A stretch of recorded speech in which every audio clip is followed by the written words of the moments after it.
Well, greetings to you all. It really is a gift and an honor to be with you. I'm so thankful for this opportunity, so grateful for Karen and so many of your students that I do know, and thankful to have this chance to consider God's word with you. As I was thinking about this season of life that you find yourself in and remembering what it was like when I was in that season of life, you have all of life ahead of you and all these endless possibilities and boundless opportunities. And as I thought of that, I thought of this passage from Ecclesiastes 2, in light of all the things you might give yourself to, and in light of all the things that you might pursue, even as you go from this place into the rest of your life. As I thought of that, I was reminded of an article some time back by a man named Aaron Rodgers. If you know that name, he's a future Hall of Fame quarterback. He's accomplished as much as you can in that field. He's won a Super Bowl, and there was an article written about his experience shortly after winning the Super Bowl. He had played out of his mind the game of his life, and he remembers the confetti sort of falling down on his head, a stadium full of people chanting his name. He had won the highest award there was, holding the Lombardi Trophy, and at the end of that magical night, this night that he had dreamed of all his life, like thought about since he was a kid, since he first held a football in his hand, at the end of that whole night, he felt something, quote, unexpected. He describes what that moment was like, and this is what he said: like a space had opened up inside him. And a jarring realization sprang into his mind where he said to himself, man, I hope I don't just do this. Describes, Rodgers does, that he realized he was still looking for something, for a sense of clarity or purpose, something that was beyond his current line of sight. Can you imagine that? Being at the very peak of what you hope to climb, having accomplished all there is to accomplish, having gotten everything you've ever wanted to get, having a stadium full of people cheering your name. I mean, the whole world affirming that you matter, you're significant, you've arrived, literally awarding you the most valuable person. I mean, something to affirm that you are finally there, and yet in that moment, feeling empty inside, like a space had opened up, an abyss that you couldn't figure out what was going on. When you've gotten everything there is to get and find that it's still not enough, then what do you do? Now, it wasn't just Rodgers. Tom Brady had a very similar interview. It wasn't after his first, but after his third Super Bowl win. And after 3 Super Bowl wins, here's what Tom Brady said. Tom Brady said, why do I have 3 Super Bowl rings and still feel like there's something greater out there for me? Maybe a lot of people would say to me, hey man, this is what it is. I've reached my goal, my dream, my life. Me, I think God, it's got to be more than this. And he was asked then, what is that this? What is that thing? And he responded, I wish I knew. I wish I knew. But it's not just Aaron Rodgers or Tom Brady. It's not just football players. There's a movie actor named Jim Carrey. I don't know if in your day you'll know him as Sonic the Hedgehog. In my day, he was known for profound films like Dumb and Dumber and Ace Ventura: Pet Detective. Well, that actor had the most profound thing to say. He said this. He said, I think everyone should get rich and famous and do everything they ever dreamed of so that they can see that it's not the answer. I think everybody should get rich and famous and do everything they ever dreamed of so that they can see that it's not the answer. Now, my friends, I don't know what it would be for you. I don't know what your mountaintop is. I don't know what your peak or pinnacle is. I don't know what it is that you're striving for, that you long for. Perhaps it's some academic achievement. Perhaps it's the job you're going to land outside and after this place. Perhaps it's the money that you're going to make or the home that you're going to buy or the relationship that you're going to have or the marriage that you'll build. But I do know that we've all got something. We've all got something that feels like if I could just have blank. And you can fill in your own blank. But if I could just have blank, then I would finally be content. Then I would finally have arrived. Then I would finally feel like nothing else is bubbling up in my soul. I would have everything I could have if I could just have blank. Or the inverse of that. If I don't have blank, then I don't even know why I would live. If I don't have blank, I don't know why I'd wake up in the morning. You see, whatever it is, and I know we've all got a theology up here, functionally in our heart, there's something that we fill that blank in with. And we go, this is what my life is about. These are my pursuits, and this is what would make me finally feel like I've arrived. And maybe you hear Aaron Rodgers or Tom Brady or Jim Carrey, and you would go, I don't know what's wrong with them, but I can tell you this much. If I had what they have, you would not hear me talking like that. I imagine you'd go, if I got to what they got, then you wouldn't hear me talking about no space inside or emptiness or dissatisfaction. I would be totally content if I could just have blank. You see, because we're all tempted to think we're the exception. They're the rule, we're the exception. And somehow we are those that, while the rest of the world drinks salt water and remains thirsty, we'll guzzle an ocean and somehow be satisfied. We want to believe we'd be the exception. And that's where Solomon, from the book of Ecclesiastes, would raise his hand and say to us, no, you wouldn't. Be the exception, that is. Because Solomon would say, I tried. I tried to be the exception, and I'm telling you, it didn't work. If you read the Bible about Solomon, if he were in our day and you went onto LinkedIn, you would find that there would be no degree that Solomon hadn't had, no achievement he hadn't accomplished, no ladder he hadn't climbed, no mountain he hadn't scaled. If you follow Solomon on Instagram, you would find there'd be no destination he hadn't visited, no restaurant he hadn't eaten at, no concert where he didn't have a front row seat, no pleasure that he had ever denied himself. Solomon did whatever he wanted, whenever he wanted, with all the resources that no one of us will ever have. He did it all, and he had a ball. And at the end of it all, he concludes, it's all hevel. That's the word he uses.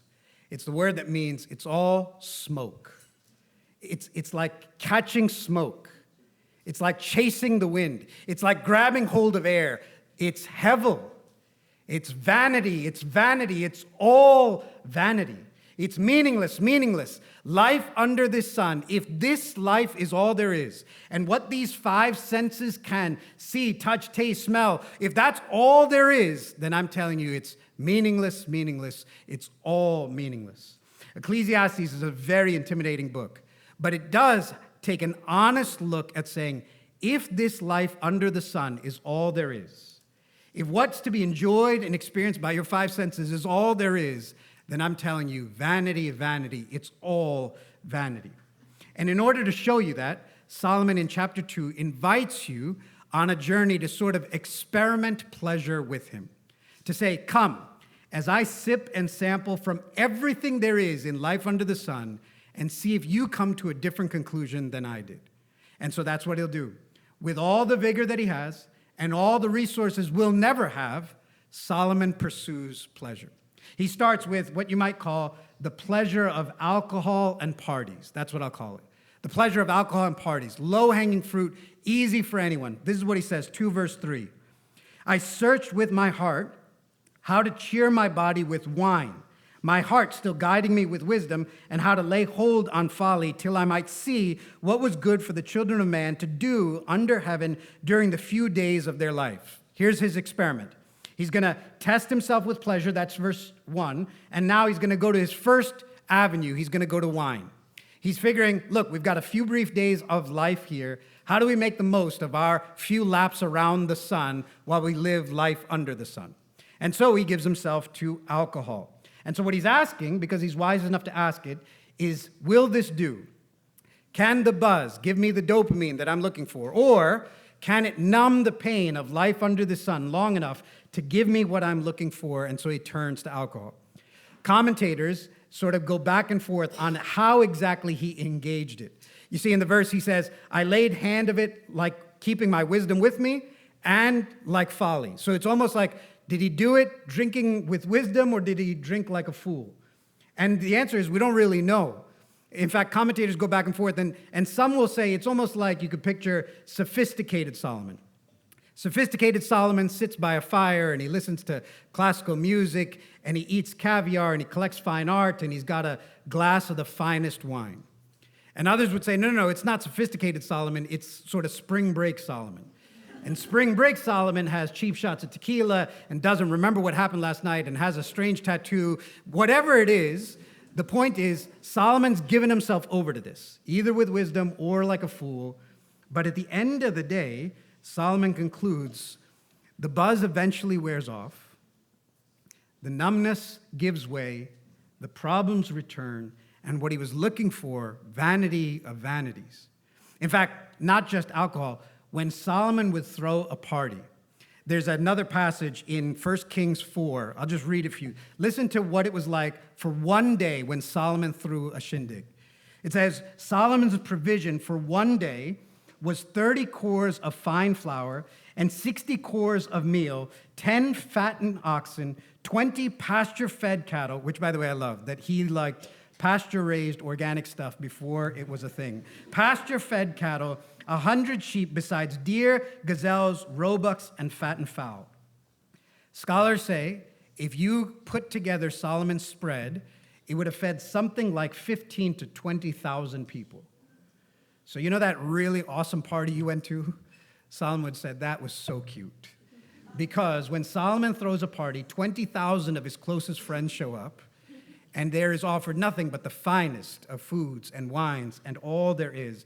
But at the end of it all, Solomon says what Brady said, God, I hope there's more to life than this.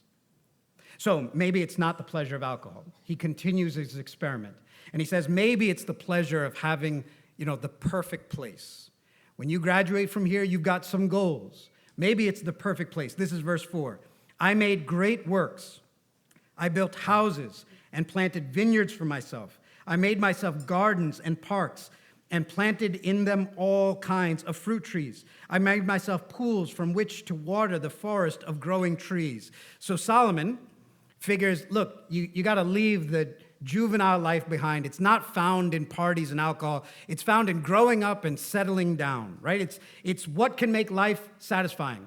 It's, at the end of this, it's having that perfect house. You wouldn't say it because it's too crude to say, but in that right neighborhood, with the perfect lawn, with the good school district. That's what you want. You get the grades so that you can land the job, so that you can buy the house, so that you can live in the neighborhood and send the kids to the right school and have the perfect American dream. And Solomon is only saying to us, he lived the American dream before there was an America. And here's what he says. Did you notice in verse 4 and 5 that for Solomon, everything is in the plural? It's not he built a house. It's I built houses. It's not I planted a vineyard. It's I planted vineyards and gardens and parks and trees and pools. Meaning Solomon didn't have a home. He had a beach house on the Mediterranean and a villa in Nazareth and a downtown loft apartment in Bethlehem, not to mention his palace in Jerusalem. And if you want a sense of Solomon's opulence, it took 7 years to build the temple of God in Jerusalem. It took twice as long to build his house. That's the opulence of Solomon. And if you want to catch just a glimpse of his perfect place, there's a description in 1 Kings 10. I'll just read a few. It says, the king also made a great ivory throne and overlaid it with the finest gold. So the ivory throne wasn't enough. He then covered it with the finest gold. The like of it was never made in any kingdom. All King Solomon's drinking vessels were of gold, and all the vessels of the house of the forest of Lebanon were of pure gold. None were of silver. Silver was not counted as anything in the days of Solomon. For the king had a fleet of ship of Tarshish, and once every 3 years the fleet of ships would bring gold, silver, ivory, apes, and peacocks. Solomon had a private zoo floating to him every 3 years. And he had a home where there was an ivory throne, and then it was laid in gold. And then on top of that, if that wasn't enough, silver was not as anything in the days of Solomon. Here's my point. When you graduate and you land that perfect job and you buy the perfect home and you make it look like something straight out of HGTV, Solomon would look at you and go, that is so cute. A for effort. Solomon had wealth like you've never had, but what's the conclusion of his experiment? Can I tell you, because I'm older than you? And so since I'm older than you, I want you to know my peers have done it all. Like my peers have lived out the American dream.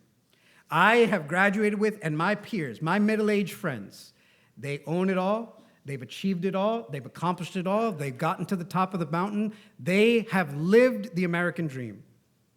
And you ask any one of my peers, you ask middle-aged Americans, have all the cravings gone? Is that blank filled in such a way that nothing bubbles up in your soul anymore? You're perfectly content? Or do you find yourself still going, God, there's got to be more than this?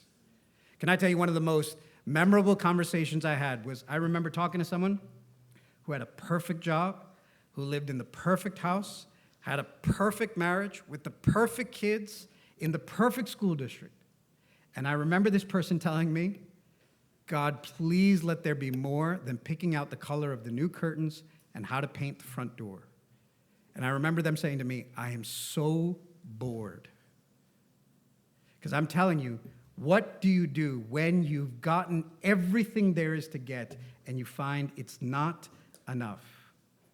So, it's not the pleasure of alcohol and parties. It's not the pleasure of having the perfect place. Maybe it's the pleasure of having wealth and possessions. Because it's not just enough to have the place, you need the stuff that goes with it. So here's Solomon, 7b, the second half. He says, I also had great possessions of herds and flocks, more than anyone who ever before me in Jerusalem. I also gathered for myself silver and gold and the treasure of kings and provinces. Solomon had more money than you could count. You heard it before. Silver was not anything in the days of Solomon.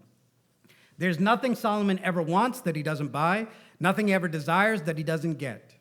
Solomon has pre-ordered, I don't even know what number we're up to, the iPhone 18. He already has it.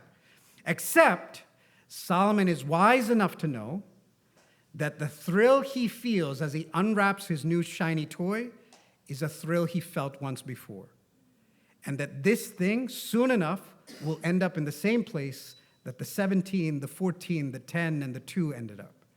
And that eventually he's going to have to trade this in for another gadget and another gizmo, another toy and another trinket, because Solomon's wise enough to know he's running on a treadmill, running and going nowhere.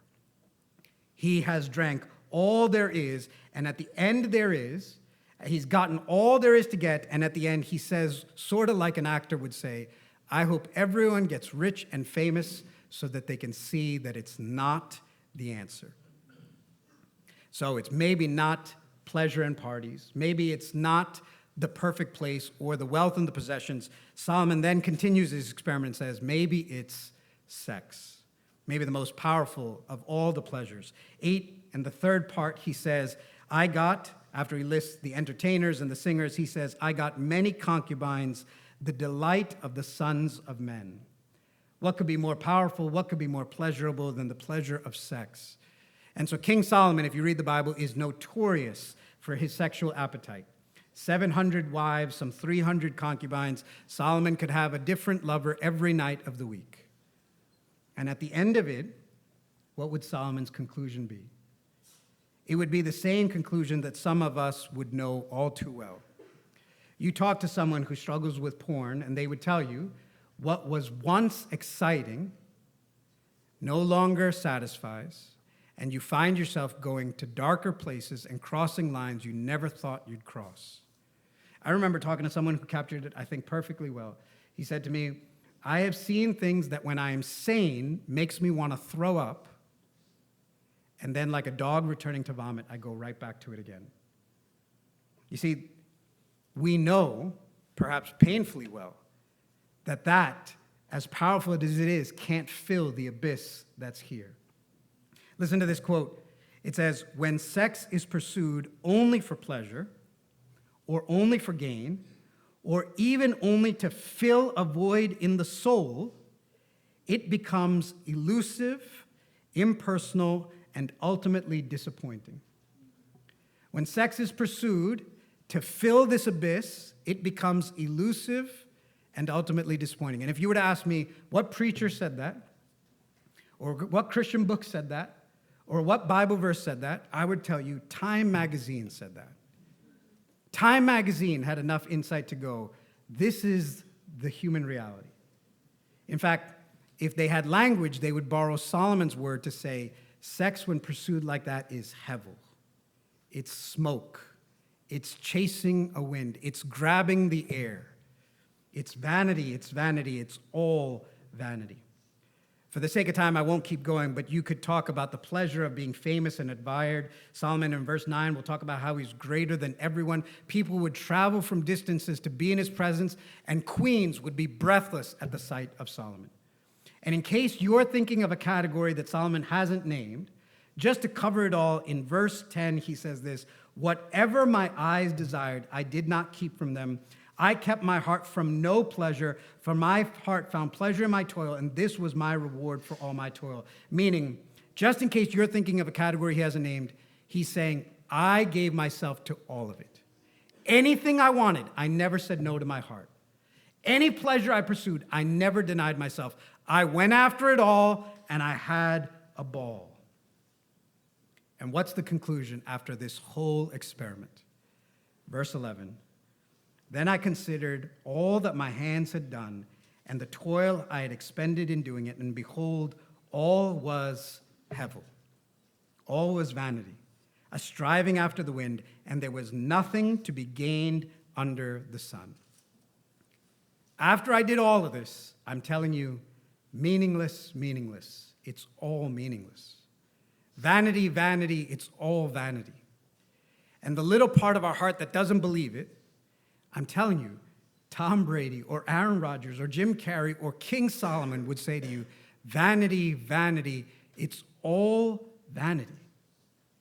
Now, God is giving us the book of Ecclesiastes for the sake of wisdom. And the wisdom is not God is this cosmic killjoy who hates pleasure. No, all of the things we just named were his invention. It's just that God knows that these things under the sun can't fill the abyss. Like if I don't use my hand to bang in nails, it's not because I'm anti-hand. It's just because I know that a hand can't do what a hammer can. And if I try to use a hand to do what a hammer should do, I will find that I mangle and destroy my hand. God is not anti the things of life under the sun.